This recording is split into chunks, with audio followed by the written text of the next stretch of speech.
We are so excited and happy to have Collin Cherubim here, who's going to be talking about his amazing research in exoplanets.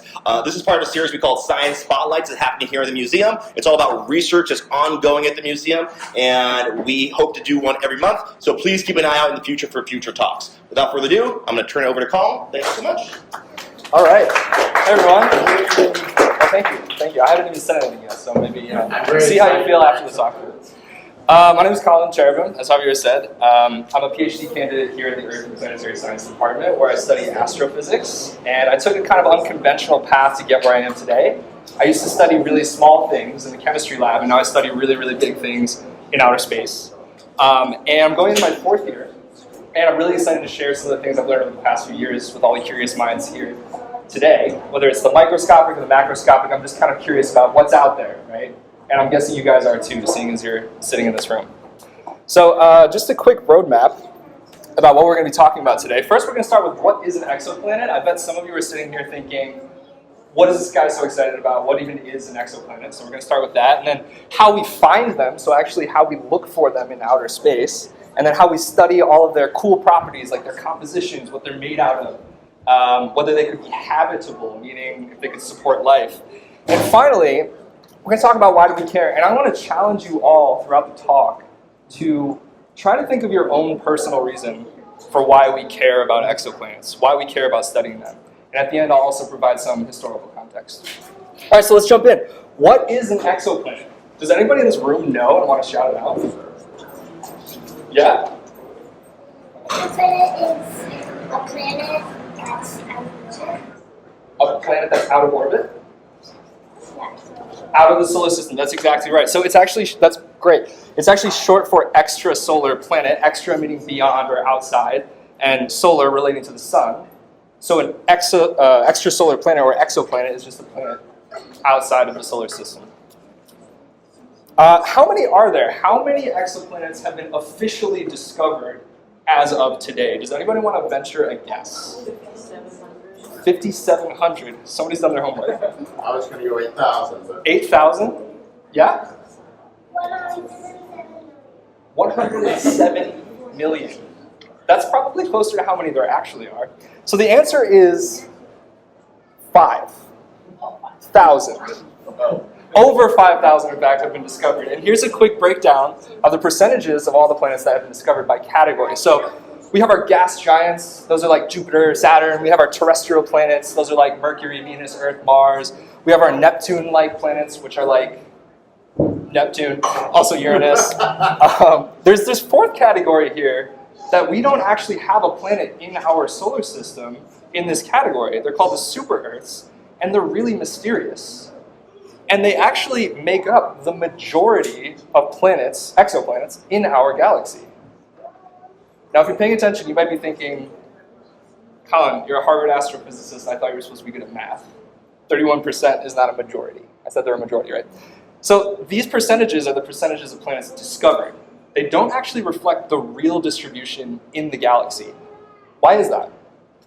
It's because some planets are easier to find than others. And when you account for the fact that super-Earths are actually really difficult to discover, you realize that they actually represent much higher percentage in the galaxy. Now, what are they? We think they're like a mixture of scaled-up versions of the Earth, so like rocky planets like Earth, but much bigger, and also this really diverse, interesting group of planets called sub-Neptunes, which are creatively named because they're smaller than Neptune. Okay, so we got almost 6,000 known exoplanets today. When was the first exoplanet discovered? Does anybody know? What year? 95? 95, I think. 1800s. 1800s? So 1995 is often credited as the first exoplanet. They won the Nobel Prize. We often overlook one that was discovered in 1992. So that is when the first real exoplanet was discovered, 1992. And this is a graph. You're looking at the number of detections over the years, over time. And if you guys notice, most planets have only been discovered in the past 10 years. So this field is just rapidly advancing and has really blown up in the past couple decades. It's really exciting. Okay, so how do we find them? How do we actually look for them in outer space? Well, based on this graph from the NASA Exoplanet Archive, you can see the two most successful methods for discovering them are called radial velocity, okay, and transits. These are the two methods I'm going to talk about today. Starting with the transit method. Okay, what are we looking at? This is a star, and there's an exoplanet orbiting that star. Now, imagine you're on Earth. Really hard to do, I know. And you're looking through a telescope at this star, because you're a nerd like me. And you're measuring the brightness of the star over time. If a planet passes in front of that star, it's going to block some of the light, and you're going to measure a little dip in brightness, right? So we're actually inferring the presence of a planet based on just the light from the star itself. In fact, you can't actually see the planet itself with this method. This measurement is called a light curve. Now, what does this look like in real research? Well, it looks like this. This is a real light curve from data collected by a telescope in outer space that I actually analyzed personally and published in a paper last year when I discovered my very own exoplanet. So what you're looking at is the brightness on the y-axis, so that's the black lines, over time. Okay, brightness over time. Now you probably notice there's a lot of noise up here, a lot of natural variability in the brightness of the star. That's due to the activity of the star itself. Stars are noisy. And this is the biggest challenge to looking for really weak astrophysical signals in these data. So this pink line is my attempt to best model that stellar activity. And then I can subtract that, and that gives you this plot down here, which again is brightness over time. These red lines are highlighting those transits, those little dips in brightness due to the star. You can't really see it with the naked eye, but you can see it here. This is called a phase-folded diagram. And what I've done is I've just stacked all the transits on top of each other, and it actually increases the signal. So again, this is brightness over time. And I want to point something out. The y-axis units here are ppt, that's parts per thousand. And the deepest this curve gets is about 1 part per thousand. That's 0.1% change in brightness due to the star. That's how sensitive these instruments have to be in order to find an exoplanet. Okay, so what does this transit method tell us about the exoplanet? Most importantly, it tells us the size, how big the exoplanet is. Because if you have a bigger planet, it's going to block more light, and you'll get a deeper curve, right? It also tells you the orbital period, how frequently the planet orbits. It's like a year. And it tells you the distance between the star and the planet. Okay, let's have some fun. So here are 4 more light curves taken from the same telescope in outer space called TESS. And one of these stars, these are 4 different stars, one of them has an exoplanet orbiting it. Can anybody pick out which of the 4 stars has a planet transiting? You can just shout it out. Top left, bottom right. I'm hearing top left, bottom left. I think bottom left. He thinks top left. Okay, if you said top left, you are correct. I've highlighted the transits, the dips in brightness due to the stars in red. Can anybody tell us how many exoplanets are transiting this star or orbiting the star? I hear 2, 3, 2. It is 2. It's 2. It's 2 because there's 2 distinct transit depths, meaning there's 2 different planets of different sizes, and they're orbiting multiple times each. Congratulations. The middle one is superposition of both planets. It may be. That's a really great question because it looks like it would fall right in there time-wise. Yeah, that's a great question. Yeah, maybe. Okay, so this is actually from an ongoing citizen science project called Planet Hunters Test. If you guys Google that, you can do a really quick 5-minute training. They'll tell you what to look for, and you can actually look through real data yourself and actually look for exoplanets. And non-science citizens have actually been published on these discovery papers, which is pretty cool. So if you're curious, check it out. Okay, so let's move on to the second discovery method. We talked about transits. Does anybody remember the name of the second method? Radial velocity. Thank you. Really paying attention. So the radial velocity method uses a phenomenon called the Doppler effect, or Doppler shift. And you may have heard it exemplified by the classic sound of a race car passing by. It sounds like this.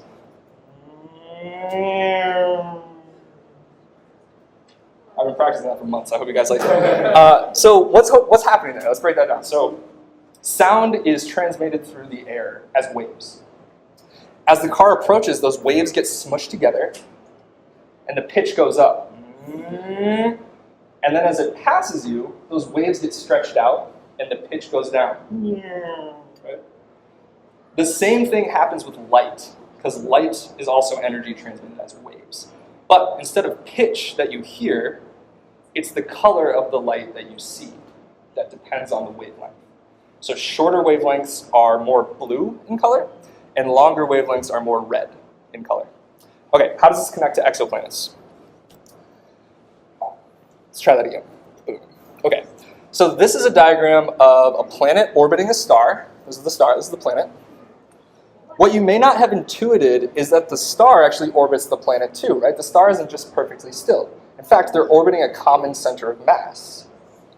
Now, if you look at this star through a telescope again, you're going to see as it moves towards you and away from you, it's going to shift the light more blue and more red, and you're going to get this characteristic curve as it oscillates. So again, we're inferring the presence of the planet based on just the light from the star alone, which is pretty cool. So what does this tell you about the planet?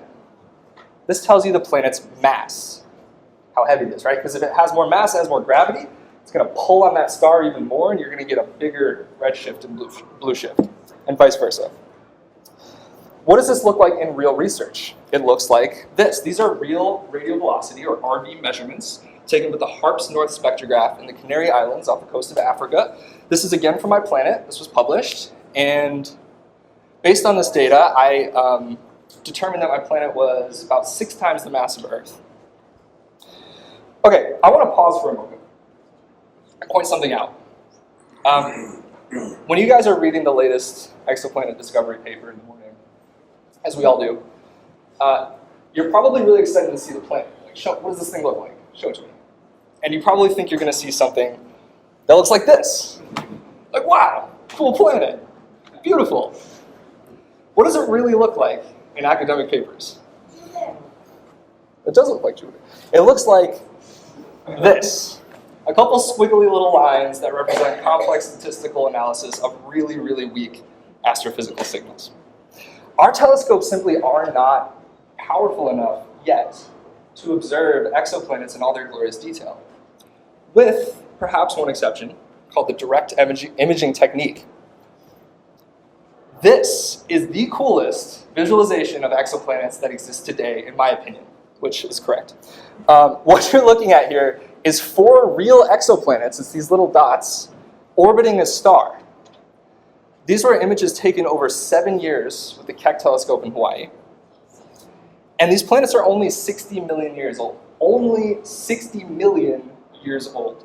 Those are actually like babies in planet years, believe it or not. Okay, so let's go back about how you learn about a specific planet. So let's remind ourselves. The transit method tells you what about a planet? Size. Yep. And the radial velocity method, that tells you what about a planet? The mass. Beautiful, beautiful. So if you have the radius and the mass for the same planet, you can calculate the planet's density and figure out its sort of bulk composition. What's it made up of? Is it mostly rocky? Is it mostly gas? Right? This is crucial if you're interested in the habitability of the planet, which I think we all are. Okay, but there's this really annoying problem called the degeneracy problem. And I know this graph is busy, so don't worry, I'm going to walk you through it. Basically, this problem says if you have a mass, a specific mass, like the mass of my planet, okay, right here, and if you have a specific radius, like the radius of my planet, right here, there are actually multiple possible compositions that can explain that mass and radius. So this is busy, but basically what it's saying is that all these lines are different possible combinations, like rock, iron, hydrogen, etc., and multiple lines intersect that one mass and radius. And we know these planets are made of roughly like an iron core, a rocky mantle, and then some lighter stuff on top, like water and nitrogen and carbon dioxide, things in the atmosphere. But we don't know the ratio of all those components. But we can break this degeneracy and solve this problem by observing the planet's atmosphere if it has one. How do we do that? Most common technique, it's called transmission spectroscopy. And this is how it works. Super cool technique. Basically, light from a star passes into an instrument in your telescope, like a prism. It separates all the colors. And you're going to see some dips in brightness, and that's due from some elements in the star's outer layers absorbing specific wavelengths of light. I'm seeing some nods. This is great. Now, here's the cool part. If there's a planet orbiting that star, some of that light will actually pass through the star's atmosphere and then go into your telescope, where again, you can separate it into its colors. Now you're going to see some really deep dips in brightness at specific wavelengths. Why is that? It's because there's molecules in the atmosphere that are actually absorbing specific wavelengths. That was the really cool part. So, if you take the light from the star and the planet and subtract the light from just the star, you can get the light from the planet. And if you know from experiments here on Earth, this is called an absorption spectrum for the planet. And if you know from experiments here on Earth that water, for example, absorbs these specific wavelengths, it sort of gives you this distinct fingerprint. And maybe methane, for example, absorbs these specific wavelengths, and it gives you this other fingerprint that looks a little different. So you can actually use these features to identify the specific gases in the planet's atmosphere. What's that one that's like one right next to the one that It's just a fake graph. It could be anything. I don't know. It could be carbon dioxide. It could be something else. Okay, there are many telescopes capable of doing this. I'll take questions at the end, by the way. I know you guys have some questions. Many telescopes can do this, but I'm going to focus on two in particular because I'm so excited, you guys. In a couple weeks, I'm going to the Atacama Desert in Chile to use one of these telescopes to look for helium atmospheres. Why helium atmospheres? Well, I've talked about exoplanet discovery today, but I'm actually primarily a theorist. And I've built a computer model that simulates exoplanet atmospheres and how they change over time. And my model is predicting for the first time robustly this brand new class of exoplanets that have helium atmospheres. So I'm hoping to go after them with these two telescopes. Hopefully the James Webb and outer space too, if they'll give me time. One of those, sub-Neptunes and super Earth. So one of the planets is LHS 1140b, which is super exciting because it's in its habitable zone, meaning it's at the right distance from its star to be the right temperature to support liquid water on its surface, which we know is crucial for life on Earth, right? Okay, so I'm going to wrap it up. Why do we care about exoplanets? Hopefully you guys all have your own personal reason now, but I'm going to give you some historical context really quickly that I think is important. So people around the world used to think that the Earth is at the center of everything, the whole universe, and that the sun and the planets all revolve around the Earth. That's part of the geocentric model. Okay, it said that we are so special, we're the only living beings, and that the whole universe was made for us. Then came the Copernican revolution in the 16th century, which introduced the heliocentric model, putting the sun at the center of our solar system. It said, hey, we're actually not so special. Earth is just another planet orbiting the sun, like all the other planets. Okay? This opened up a whole new way of thinking. Like, maybe we're not the only ones here in this universe that are alive. And now, just in the past couple decades, for the first time, we have hard, concrete evidence to show that on average, every star in our galaxy has about one planet orbiting it. That's hundreds of billions of planets just in our galaxy alone. So I think we're in a kind of modern Copernican revolution. You might call it the exoplanet revolution. And I think people will be reading about this in textbooks in the future. It's really exciting. And finally, I think we've all wondered from time to time, are we alone in the universe? Well, now the search has officially begun. Again, my name is Collin. I put my email here if you want to get in touch with me. I run a science blog. It's called etaearth.org, etaearth.org. I'm also the editor for the Harvard Science and the News blog, where you can read about all kinds of cool discoveries happening in all fields. Thank you guys so much for your attention, and I'm happy to take questions.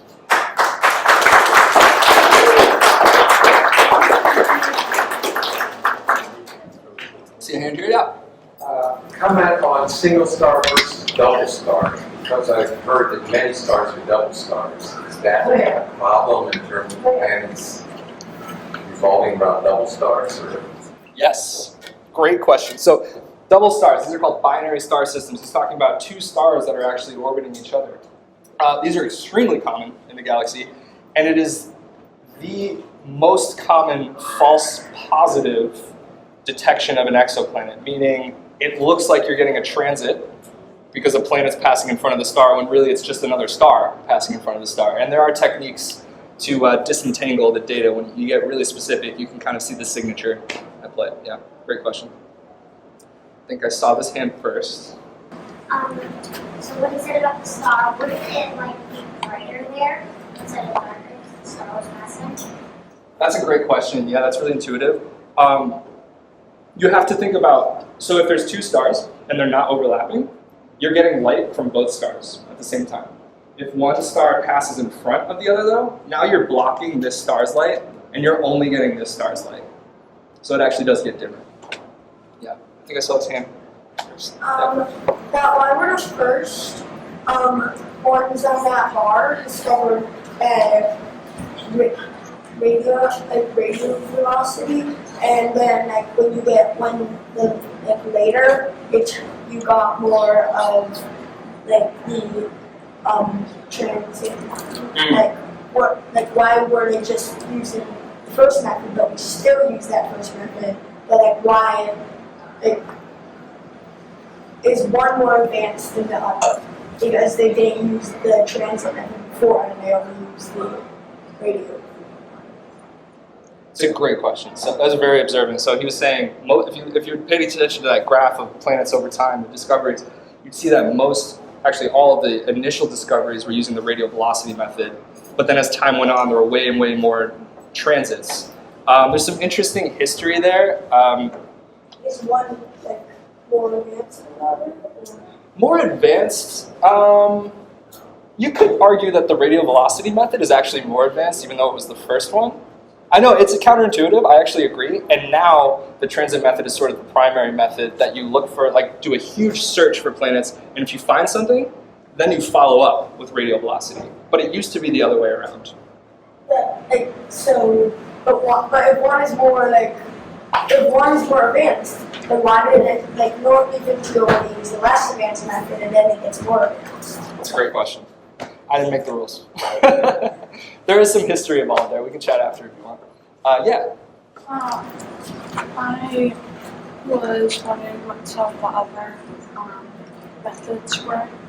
What some of the other methods were? Yeah, actually, that's my question too. Yeah. Why don't we Do you just look think at you that? go back to that slide? Yeah, that's a There were great several others. You know, I got some backup slides for you guys, anticipating your questions. I didn't think of this one. It's a great question. This one, yeah. Yeah, look at all these. There's microlensing, there's direct imaging, time variations, orbital brightness, modulation, astrometry, kinematics. So I can't talk about all of these, unfortunately, but let's see. I think Your favorites. my favorites, I think gravitational microlensing is probably the coolest that I didn't talk about. So this is pretty wild. So if there's a star out there in the galaxy, right, and a planet that does not orbit that star, but orbits some other star, happens to just pass in front of your line of view of that star, the gravity of the planet will actually focus the light of the distant star like a lens, because gravity actually bends light. And you can see a really quick, sharp peak in brightness. That's called gravitational microlensing. Yeah? Excuse me, how long did it take you to understand that you were observing another exoplanet? Or how did you find this exoplanet? How long did it take you to find it? So my work was really built on the shoulders of the work of a lot of other people. I can't take sole credit for it. I am the first author, and typically that person's credited as, oh, they're the discoverer. It's really a whole team. And so there's a telescope in outer space. It's called TESS. It's run by NASA and actually partly by MIT and some other institutions. They're doing a huge sweep of basically the whole sky. And they're just looking for transits, basically. And when something looks suspicious, like it looks like it might be a planet, they kind of flag it and they put it in a database. And then people like me take it and we, really dissect it, and we look for data from other methods like radial velocity and maybe other telescopes to verify that it's actually a planet. And it goes from a sort of candidate status to a real planet. So overall, the whole project took me about a year to do all the analysis and then actually publish the paper. Does that answer your question? I see so many hands. Okay, thanks. So, about the radial velocity and transits, do the planets orbit need to be coplanar with our orbit? And the image you showed of the direct imaging, that looked like it was perpendicular. It looks like it was what? That we were perpendicular, or we were taking the image perpendicular to the light. Yeah, great question. So he's thinking about the geometry of these exoplanet systems relative to our perspective.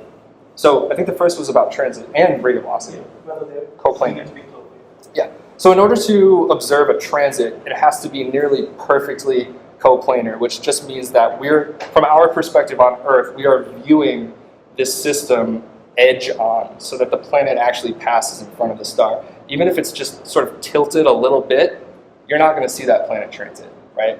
So we're actually very, very limited. There's an observational bias there, for sure. Radial velocity is a little bit more robust, because to get that redshift and blue shift, you just need some component of the velocity to be coplanar or radial. And even if it's not transiting, you can still get a radial velocity measurement. But the problem there is you don't know how tilted that system is, so you can only get an upper limit on the mass. You can't say exactly what the mass is. And then there was one more method. Yeah, so the image you showed of the Yeah, that was basically face on. So direct imaging works best the opposite, right? Where the system is sort of rotated 90 degrees and you're looking at it like this. So how did we actually know to look at this? Yeah, great question. I think that comes from, that's not really my expertise, but I believe there's a huge survey like Gaia, for example, that's another telescope, that's looking for slight movement of stars in the sky, kind of all the time. And if it sees something, it'll flag it, and you can kind of see the star, I think, sort of wobbling around. Yeah, that's right. Yeah. I think, in the back. Go ahead. Yeah. If all the planets are in one galaxy and there's a bunch of galaxies, then how many, and the galaxies have to be something inside something? How many things of what the galaxies are inside? Oh man, broke my brain. Okay, so you're saying, this is a very, very observant comment. So the question is, if there are maybe 100 billion planets or something in our galaxy, but then there's more galaxies, you're asking maybe what's the total amount of planets in the whole universe? Okay, well, oh man, if I knew the question to that, I mean, I'd probably have a Nobel Prize by now. I don't know. There's a theory in quantum mechanics, it's called the many worlds hypothesis. It suggests many universes, but I don't think anybody really has a good idea of how many there are. Maybe you can find out. Maybe you can find out. Let us know. Great point.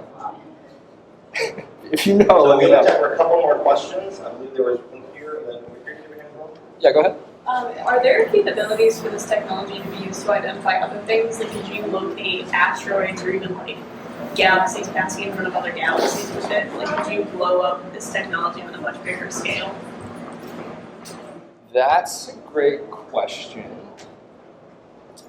Well, I think one is the binary star system. That's one way to detect binary stars.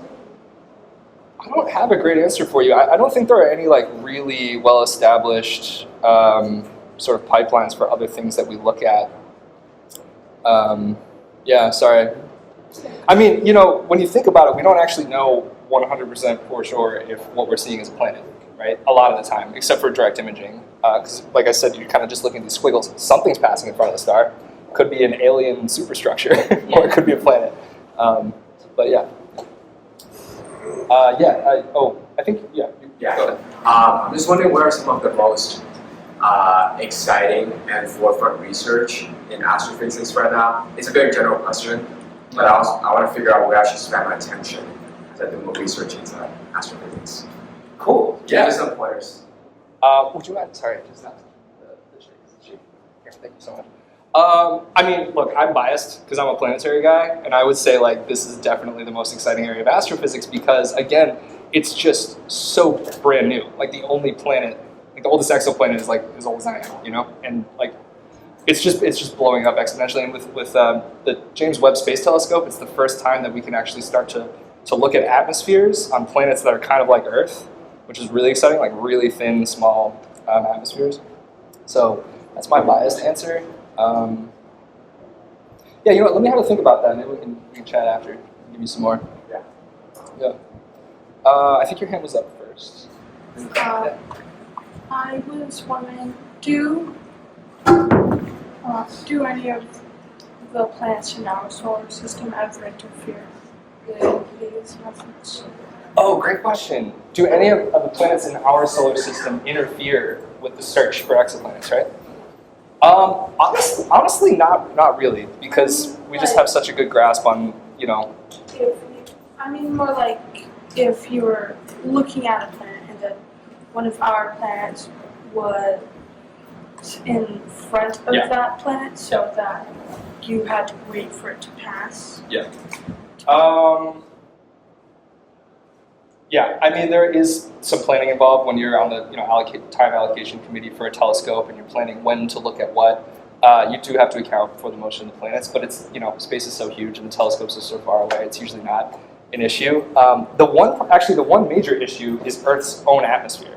So we have some telescopes in space, but we have some on the ground. And if you're looking at, for example, the atmosphere of another planet, but you're looking through Earth's atmosphere, you're in trouble, right? Because you're going to be getting features from the water and the carbon dioxide and the methane, etc. that's in Earth's atmosphere. So Earth's atmosphere is really annoying if you're trying to study other atmospheres from the ground. Yeah, right here. Can galaxies like go around other galaxies? Or like if there is one, if they can, is anyone orbiting the Milky Way? I am not aware of any sort of binary galaxies that are orbiting each other directly. However, dwarf galaxies in a relationship, so some dwarf ones. you get clusters of galaxies that all kind of orbit a common center of mass, and they sort of move together. The universe is very, what's the word? Sort of like a fractal. If you're familiar with that term, it just means you have the same kind of structure on different scales. So, just like the planets go around the sun, all of the stars in the galaxy go around the center of the galaxy. And groups of galaxies all travel together as well. And so you have these kind of repeating structures. Yes? I think I read a book which said that some galaxy called Brasilia was orbiting. Yeah. It was orbiting something else, maybe another galaxy. It was, I think, orbiting the Milky Way, and then in some amount of years it eventually crash into the Milky Way. Oh, I think you're talking about Andromeda. The Andromeda galaxy is the closest galaxy, and it's actually on a collision course with our Milky Way. That's true. So it looks like they're going to collide in, I don't know how long, a very long time. They may miss. We'll see. We won't be around. We'll see, yeah. Right? What did I study? In college? I actually studied chemistry. Did a bachelor's degree and a master's degree in chemistry. Then I took some time off to play music. And then I was a high school teacher. And then I picked up a book on astrophysics and decided I wanted to do this. That's so cool. Thanks. Yeah? What is your favorite thing to do as an astrophysicist? Ooh, my favorite thing to do as an astrophysicist.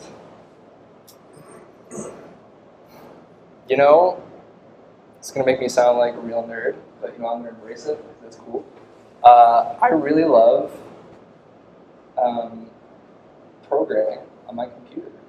So I use a programming language on my computer, and I can actually simulate physically exoplanets and their behaviors. And I think the ability to create a model of something that's happening many, many light years away, right in your bedroom on your computer, is like really cool. So I think that's my favorite part. Friends, we're going to have time for 2 more questions. I see this gentleman over here and this gentleman here, and then we can give you guys an opportunity to talk to Collin after. So if you don't mind, sir. So does light bending affect your research at all? Like of other stars? Is the gravitational pull, is it affected at all? Not in anything I do, because it has to be, I think it's called the Einstein radius, is sort of the radius around a body that will actually bend the light. Yeah, nothing I do involves that phenomenon. So, yeah. Sorry, that's a boring answer. The answer is no. Yeah. So the planet you discovered, did you name it? And if so, what did you name it? That is always the first question I get when I tell people I discovered a planet. What did you name it? The name is really cool. It's TOI1695b. Wow. Yeah, thank you. I did not name it. It's just like a catalog thing. You know what I'm going to do, though? I'm going to say this publicly. I'm going to just create the Wikipedia page for it. And I can name it whatever I want. Commonly known as. And I haven't thought of anything. It'll probably be something silly. Yeah. If you have any ideas, let me know. Crowdsource it? Yeah. You guys have any ideas? I'm all ears. So guys, we're going to give Collin one more round of applause. If you have any more questions, you may be available to answer them. But thank you so much, Collin, for taking the time. Thank you, guys.